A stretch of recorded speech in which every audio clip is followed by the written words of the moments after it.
Mbote na bino balandi ya Canal Congo Télévision, balandi ya likambo ya Mabele TV. To pesi bino mbote bino baiboza kolanda biso na internet kuna na YouTube na likambo ya Mabele TV tolobi mbote na bino. Tolobi matondo na bai oyo bazaka ko continuer na kokomela biso tango nyonso na kati ya émission oyo kolandisama na makanisi ya émission oyo ndenge to pesaki yango tolobaki ete toyaka kaka pona kosunga solo émission otango toyaka pona kosunga ezali po ya kolakisa na baimboka lolenge nini okoki kobatela mabele na yo lolenge nini okoki kokende kosomba bisika nini esengeli kokende pona kozua mikanda na kati ya likambo ya mabele na émission oyo toyaka pe mingi na baiba espere ya likambo ya mabele bai oyo bayebi mabele ya solo pe mibeko ya mabele na bango nde tolobelaka mingi maimatali mibeko ya mabele na yango toyambi mwana mboka Thomas Mpako tolobi simanzangela mwana mboka Thomas Mpako. Merci beaucoup madame Annette. Na ye lelo tokolobela eloko oyo babengi estopel. Tonito e bananu eza nini. Merci beaucoup madame Annette. Ngana benga yo mama LM, mama likambo mabele. Merci beaucoup. Lelo tokolobela likambo Italie estopel de propriété. Estopel de propriété. Estopel de propriété.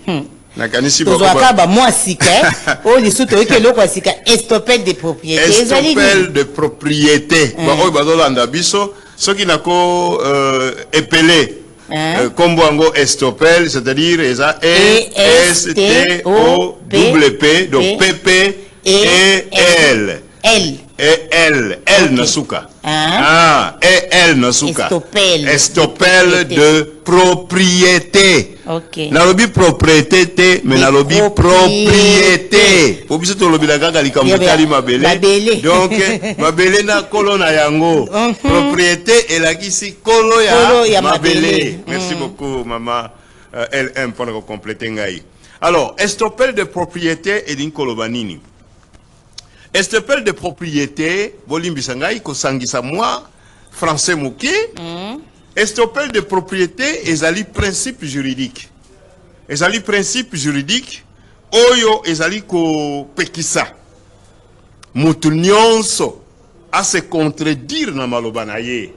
Donc mutapesi principe na ye, un principe acquis, apesi maloba na ye et puis suka abaluki a changé maloba na ye na suka. Yangonde oyo tozobenga estopel de propriété. Voilà la définition. Donc, eza loko aneti ba papa o bazaka alosombi na lopango na ya lobiete lopango oyo ekozala na kombo ya mwana na ngai ya liboso. Exactement. To pesi kombo Ediane. Exactement. Après quelque temps, papa a changé kombo. Papa a changé maloba. Alobi susu ekozala lisusu ya mwana Ediane te a changé kombo lobiete et komi ya mwana yo Anei. Très bien. Ou bien papa lobité na lingite lopango oyo lisusu ezala ya kombo na yo ndenge ba papa mususu na kanda balobaka na longoli yo na buku na nga lopango akopesa mwana mususu to pe moko azwi pe lopango na ye yango wana nde tobengi na kombo oyo estopel de propriété. Très bien maman LM. Très bien maman LM. Papa mususu alobi lopango oyo soki ngai na kufi ekotika le lupango ya bana. Mais tango azana no envie amoni ke mwana moko akomi ko manquer ye respect. Mwana moko akomo sala bisala sala. Mwana moko akomi rebelle epai na ye. Alobi bon commissionnaire boya awa. Bolokela ngai mutu nateka lupango wana. Tango bana bakoya koyoka ke papa zoluka commissionnaire po ateka lupango wana bana bakomi batomboki. Pona nini papa ayebi pona nini parce que bana papa alobaki na bana ke lupango wana soki ye akufi ekotika la ya bana. Mais sikoyo kaka d'emblée amoni ke mikolo na ye epusani akomi na bambula ebele abi bana oyo lokola bazo tosanga ilisusu te malamu nateka kaka lupango yo soki ata na kufi lobi batika la ta maboko pamba. yango wana tobengi estopel de propriété. Voilà un peu. Ok. Toye siko nanu na sujet oyo utaki koleka. Tango lobaki ete moto soki bapesi ye lopango. Oui. Pona kosala mukanda moko tobengaki na kombo ya mutation. Ok. Na kati estopel de propriété wana. Soki mutu asalaki mutation te. Donc papa apesi mwana na ye lopango wana ezalaki na kombo ya papa eke papa ye moko a changé mwana a changé kombo te na mikanda wana. Mais papa soki aye alobi ke ngai na lingi kaka na kati ya mikanda na ngai wana soit na kati ya lopango na pesaki yo na punir yo kozala lisusu héritier te soit ekozala lisusu lopango na yo te okozala na punition wana papa azui lopango wana oyo apesaki mwana ateki yango. Est-ce que na mibeko pe ya bino ba ya mabele ezalaka pe na mbando nango? Merci beaucoup Madame LM, Madame Annette. Merci pour le motuna na yo. En tout cas, oza très sage. Ngai penza na yebi ke ozali vraiment na sagesse ya makasi. Motuna na yo ezali très pertinente. Ndenge tolobaka na français, c'est une question très pertinente. Omoni na uti koloba wa ke estopel de propriété ezali principe juridique. Lokola lobi ki eza principe juridique keba po likambo ya ko kangama eza na kati. Juridique to moi déjà justice na kati. Ah, justice eza na kati. Okay. Mama LM. Justice eza na kati. Soki yo opesi déjà olobi olingo sala sa mutation ndenge to utoloba na sima. Olingo sala sa mutation. Or to loba kite ke liboso sala sa mutation, il faut sala nini? Il faut kende na na TGI. TGI, tribunal de grande instance. Voilà.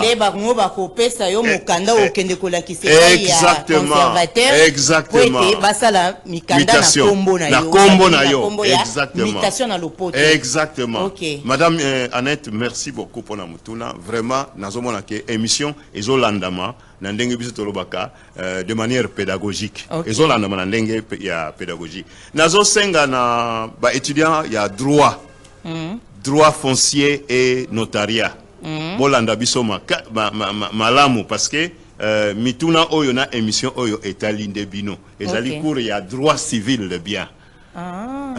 Eza cours ya droit civil le bien. Alors ba étudiant ya droit foncier et notariat. Na kosepela makasi bolanda kabiso. Bolanda pe émission oyo ezali ko concerner bino. Madame Annette oyo utoloba sikoyo likambo ya mutation. Mutation ezali ko salisa mukanda na kombo na yo. C'est-à-dire lopango wana papa apesinga yango. Lokola papa apesinga yango, papa atikelinga yango. Il faut na salisa siko mukanda na kombo na ngai. Donc faut na faire annuler certificat d'enregistrement wana na kombo ya papa ya kombo ya papa na salisa siko na kombo na ngai yango nde opération auto bengi mutation. Mais siko papa abaluki na ye abaluki na ye au mutation salamité exactement lokola mutation na salamité ata kosi e salami déjà mais papa alingi susko céder le pango na bana te alobi non bana wana bazo manquer ngai respect bakomi insolent et pas nangai bakomi ko manquer ngai non seulement ko manquer bien pas si pe leki oui tozo mona pe ba réalité belé au moni papa bandaki ko sala exactement bandaki ko simba mwa lipa mwa mbongo kwanga papa zaiki na capacité wana tozo mona exactement partout papa a changé maloba papa tango moni ke pas si leki ou papa abeli ou maman abeli ndeko moko abeli alobi ke lopango to pesa ke pa ya na mwana na bino liboso. Ok. Yemoko papa a vu décision du sous Ateka. Ok. Merci beaucoup, Madame Annette, Maman LM. Estopel de propriété et Linkoloba. Loko la papa a changé décision. Bana, tomwana. Na le bien bana tomwana. Bazana droit ya kokene na justice, ko traduire papa na bango en justice. Wana sans accord ya bana. Ou bien avec accord ya bana bala bakokika ko kende bongo. Mama LM pour le kokende na justice okosenga accord ya bana. To yo moko moni ke non bana wana balekisi. Bana wana non trop c'est trop. Donc il faut qu'on ait la justice. Qu'est-ce qu'il faut c'est là-bas ko yebisa bana kenga nazo kenda bina justice. Oui, effectivement. Mais bana il faut ba yeba ke non papa tomboki. Le quoi, papa tomboki, azokene na justice, c'est que il y a quelque chose qui ne va pas. Alors, estopel de propriété, ezali principe juridique, oyo, ezali que, papa aboyi, sikoyo, ke ba na ba hériter le pangouana. Le quoi, aboyi ke ba hériter le pangouana, à se contredire dans Malobanaye. À se contredire dans Malobanaye. Ok. Alors, il faut que ba paix ba fundaye.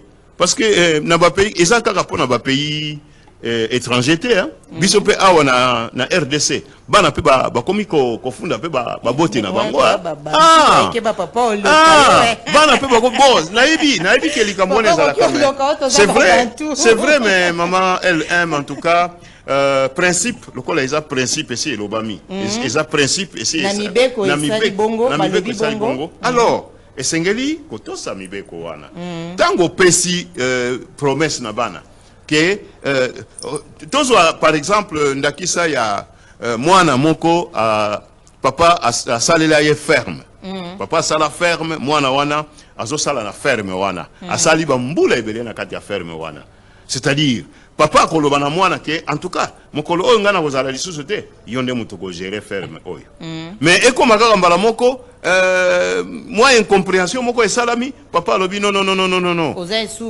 ozali susu héritier na ferme oyo te ferme na ngai en tout cas ngakutu na luki na zoluka na mutu mususu akomako abanda ko kamba ferme oyo ou bien akomi ko luka ba client pour ateka ferme wana donc moi na soki ayoki mibeko lobi ete mwana akokipa ke afundi papa oui mwana d'abord asali bambula ebele na ferme asali bambula ebele na ferme kosala eza mosala ya azosala na entreprise ya papa na ye est-ce que papa na ye il faut esengeli afuta ye mbongo non azosala gratuitement na kati ya ferme ya papa na ye mais lobi papa abalukeli ye alobi non ferme oyo mokolo oyo ngana ozala lisusu te eza lisusu ya mwana te ferme oyo nakopesa yango na bana kazi na ngai ou bien ferme oyo nakopesa yango na mwasi na ngai ya deuxième bureau surtout place de makambo eutaka nde wana nde place makambo donc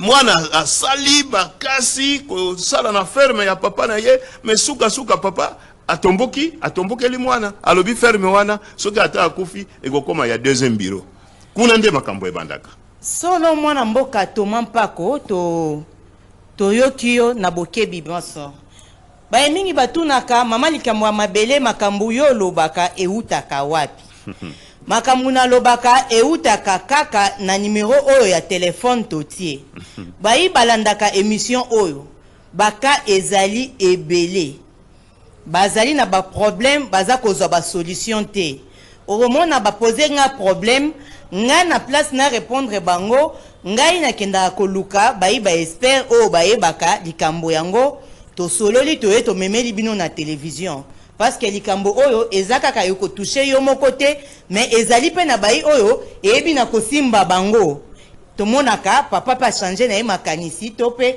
nde na oti koloba eke papa zalaki na bozui kasi bozui esili ou bien papa abeli ndeko abeli mama abeli bolobi ete lopango oyo to teka nzoka nde papa apesaki deja epai ya bana ou bien na mwana na ye moko solo émission oyo kaka ndenge naza koloba ete ezali émission ya boyebi na kati ya espotopel oyo mwana mboka Thomas Mpako toni toyeba nano bato oyo ezalaka asomba neti lopango na ye totie neti exemple na Maluku ou bien na Pasa azwi atie mutu avanda après quelque temps ye moko mokolo lopango alobi ete ngai nalingi sikoyo nateka mabele na ngai mutu oyo avandi wana aza pe na droit kokende kofunda ye. Merci beaucoup madame Annette mama LM pona mutuna na yo nakanisi mutuna oyo ezali tango tozolobela estopel de propriété tozali kolobila les enfants légitimes tozali kolobila ba enfants les enfants légitimes c'est-à-dire bana oyo bazali bana ya songolo pakala bana oyo ngai bana oyo ngana na bimisi donc ezali bana oyo ngai mais tango ozo tuna ngai mutuna wana papa atie wana to benga bango ba surveillant to ba sentinelle tango mutu azo vanda na lopango papa atiki ye akengela lopango wala zali mukengeli papa tango azo kengela lopango lobi mwana nani kolo nani mutu oyo azo kengela lopango akomi sikoyo ko senga mbongo tango papa alobi nga nalingi nateka lopango na ngai nalingi nateka lopango na nga alors papa luka epai mosusu okende kovanda yo olingi oteka lupango nga mutu navandi na lupango na yo 20 ans 25 ans 30 ans sikoyo olingi oteka lupango yango boko sikoyo obimisa ngai kaka pamba boye nakende kaka pamba boye effectivement bato ya lolenge wana bazaka na raison na bango olingi obimisa ngai nakende papa okolukela ngai ata mwa mbongo te ofuta ngai ngana mutu nasaleli yo mosala évidemment ezalaka lere mosusu ntango mutu azokengela lupango azalaka na mwa salaire na ye en tant que sentinelle na lere wana bakobenga ye sentinelle ou bien surveillant aza na mwa salaire na ye chaque fin du mois bazofuta ye mais sikoyo bamosusu bazalaka ntango atie yo na lupango ozokengela d'abord apesi yo droit ya kovanda ofele na kati ya ndako wana mokolo oyo akoluka ateka lupango wana esengeli quand même en tout cas entre nous esengeli quand même alukata mwa monta moko boye apesa mokengele wana akende kofuta garantie ya ndako soki aza na esika kokende te esika kovanda te toyoka pe mwa moke makanisi ya moko na bombi identité na ye po ete balobaka ete journaliste bisika azwaka ba information na ye akoki kosala ngo nini te kasi azali moko ya bayi mabele mais moyen kotanga kombo ne eza te toyoka nano conseil na ye ayebi na kopesa biso tolanda. Il y a les cas d'habitude, les gens font la négligence terrible. Les gens comme je te dis, ils achètent sa parcelle.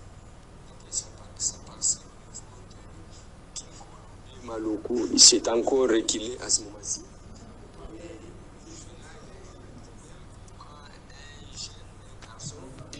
Un monsieur qui est dans ce quartier, il lui prend pour garder sa parcelle en lui construisant une cabane, donc en tôle, une petite maison en tôle là, et protège, il est là avec sa famille, en même temps, il surveille. Solo boyoki mwa mokie makanisi ya moko ya bayi mabele aza ko beta sete na likambo oyo etali baye oyo batikelaka bato mabele ya kovanda na sima ya ngonga moke ekomi pe likambo na kati na yango nakanisa ndenge bayi lopoto balobaka ete technique ezalaka pe na bakaprice nango wana tozwi mwa kaprice kokoso moke ya technique kasi tokozongela na conseil wana na suka mwana mboka Toma Papo toyelingi toyeba eske moto avandi wana akoki pe kofunda moto oyo atikaki donc mokolo mabele akoki pe kofunda ye effectivement yo ovandisi moto akengelaka yo mabele to ovandisi moto akengelaka yo ndako sikoyo mokolo ozwi client olingi oteka ndako wana bien olingi oteka mabele wana okamati moto wana obwaki ye libanda ekoko kosala lolenge wana te okoko bwaka ye libanda ndenge wana te il faut quand même oluka mbongo ofuta ye donc nazopesa conseil na ba oyo bazana bizalili wana eza malamu te soko ovandisaki mutu na lupango na yo akengelelaka yo lupango ou bien ovandisaki ye na mabele na yo otia mise en valeur otia mwandako ya moke mutu wana avandaka na mwandako ya moke wana eke mokolo olingi oteka mabele wana okoko bengana ye lokola mbwa te quand même il faut quand même oluka ta mwa monta moko opesa ye po ye akoka kozwa moyen ya kende kofuta ata garantie ya esika oyo asengeli kovanda.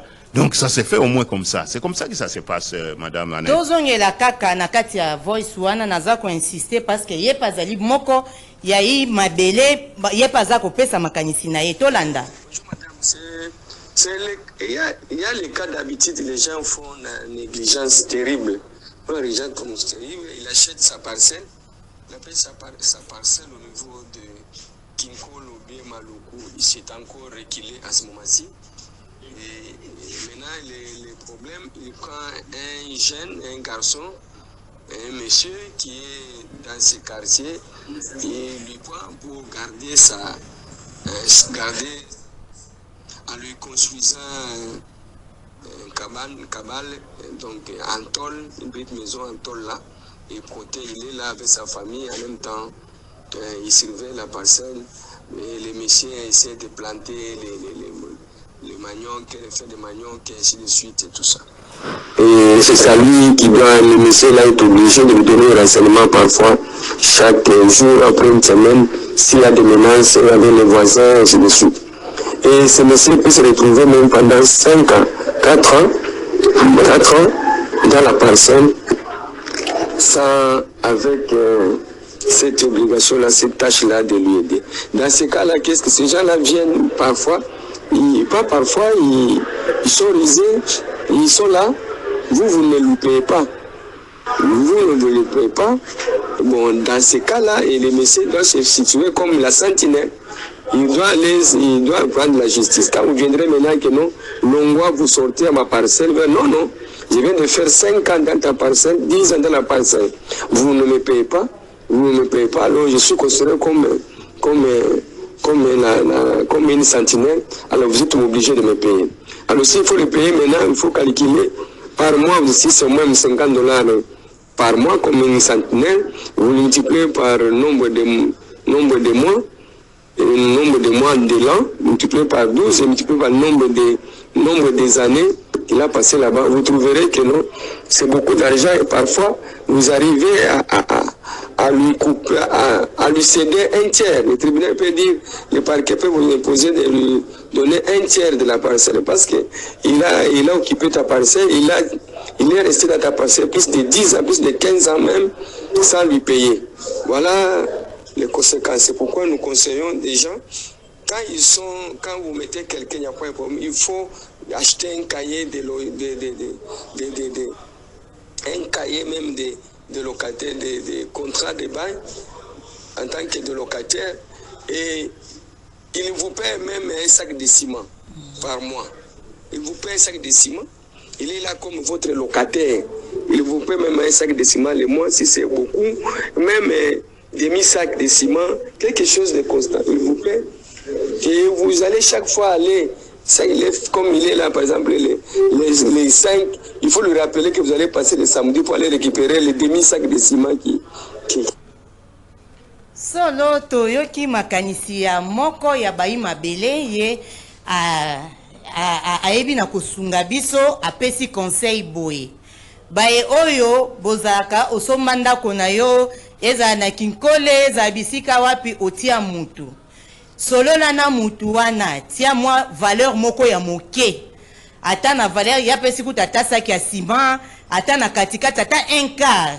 Mais l'essentiel bozala na mukanda moko oyo bosali na eza lokola contrat de bail oyo elakisake mutu wana akobanda kofuta yo mbongo. Mutu wana akobanda kofuta yo soki ata 10 000 francs, 5 000 francs, l'essentiel ezali tango okovanda na ndenge moto oyo tikopesa biso conseil ya lobi ete yo tango okovanda mibu mwa moko eleki ya mibale benga e rappeler ke nazo ya kozua mbongo ato tie 2000 francs, l'essentiel ezali bosala papier bokoma papier sinote likambo oyo ya estopel ekoya pe ko rattraper yo moto wana soka azali moto ya mayele mabe mwana mboka toma mpako moto wana soki azali moto ya mayele mabe akoki pe koya kofunda yo ete otieki ye na lopango avandi lokola sentinelle il faut futa ye mbongo tango mosusu bakotuna o le mois akotia o $10, $20, $50 na ça dépend ka ya motema na ye moko po ete tomonaka ngo na mokili soki moto moko deja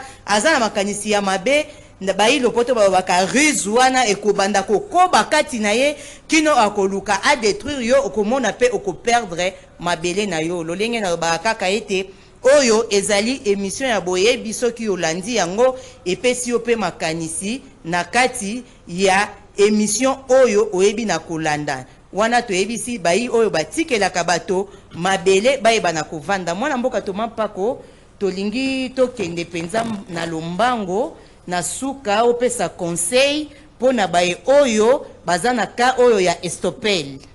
Ok, ndenge kaka nalobaka makambo ya kitoko eumelaka te.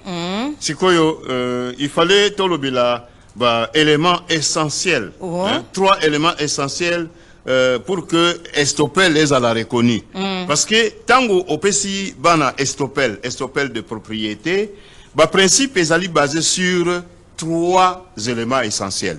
Premier élément, ils allaient promesse ou assurance. On peut se battre une promesse ferme. Ça c'est un. Moi, je peux savoir détail. Ils ont pour tango. Deuxième principe, ils allaient confiance légitime. Donc, il faut avoir confiance na papa na bango. Alors, troisième élément, ils allaient compensation. Compensation ou préjudice. Préjudice, oyobana bakoga yiko sibir. En tant que papa a payé maintenant une promesse ferme et après à la dernière minute papa il a changé de décision. Donc élément wana ils ont élément moko ezokota en ligne de compte. Estopel de propriété ils ont mingi na ba pays na utukolo bango ils ont mingi na ba pays anglo-saxon. Ils ont mingi na Europe, ils ont mingi ba mikili ya poto. Bangonde basali la kai elo Congo mais biso peut comme copier bizali ya ba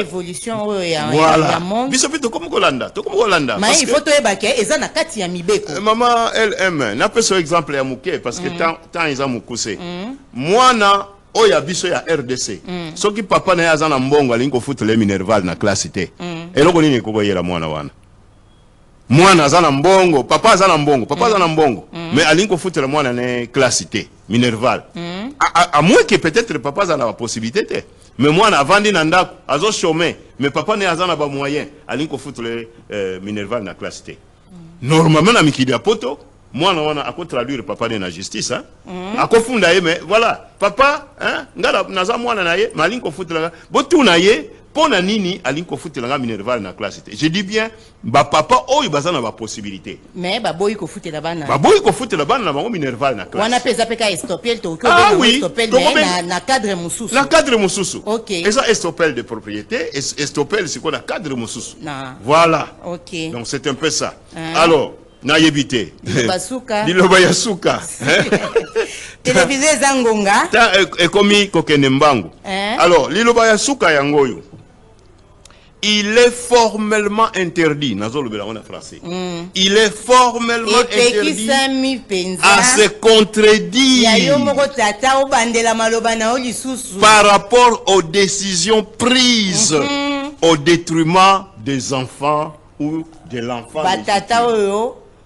Bae bakana ko bandela makambo na bango balobi e moko changer couleur papa aloba ki boye ateli na boye yeba papa eza mabe na mibeko ya mabele bapekisi okosala pe prison pezali comment donc na RDC donc papa yeba yango tango sombeli bae ya yo bana na yo moko mibeko elobi ete cadeau oyo pesi bana koleka ko récupérer yango te to pe koki kosala yango kasi bosoli na bana toza ba bantu eloko na to bosana te mwana koki kokende kofunda papa na ye te exactement surtout soki papa zo sala makambo na nko mais biso pe bana to luka moyen to silikisa babote na biso te po soki mobote atomboki pona mwana na ye pona bana na ye bazo manquer ye respect baza ba insolent papa aza na droit eza ba bien na ye ba eza ba biloko na ye papa aza na droit à côté kango solo to komi na suka na yebi déjà mbote zake pa mama sifa to pesi mbote na ye pe azali mama Ozana mois de la femme. Exactement. Le 8 mars c'est zalobi Le 8 mars c'est zalobi na pesi mbote na ba mama nyonso. Na pesi mbote na ba mama nyonso pe surtout mingi ba oyo balandaka émission na biso. Et plus particulièrement les étudiants de l'école nationale du cadastre et des titres immobiliers. Na kanisa dossier ya lelo ezalaki po ya bae oyo batangaka na notariat droit foncier notariat na école nationale du cadastre et des titres immobiliers wapi epai mwana mboka Jérémy Djunga ye azali DG kuna topesi mbote na Willy Kalafulu Kindamazi ye azali secrétaire général académique kuna pena académique na ya Enati tobenge na kombo ya Joël Sangani solo ezali mwa ya ba mama topesi pe mbote na bai oyo tokoki kobenga ete confiance ya mokonzi kuna na inati tomoni lipango embole Sion, Madame Sion tolobi mbote na yo bonne fête ya mois de mars. Tomoni mama Nathalie Fulo Kuba tolobi bonne fête na yo, bonne fête na mama Grace Nyakumi. Topesi bino matondo mingi solo émission ya lelo tolobelaki eloko etali estopel de propriété ezali kosunga pona bai oyo batalaka biso bolanda biso mikolo nyonso ya samedi na 17h juste pe dimanche na 22h juste botikala malamu. Ezalaki ngawa bino mama likambo ya mabele Annette Montaba to kutani mokolo ya poso koya botikala malamu boboto o mabota mabino bino mbote na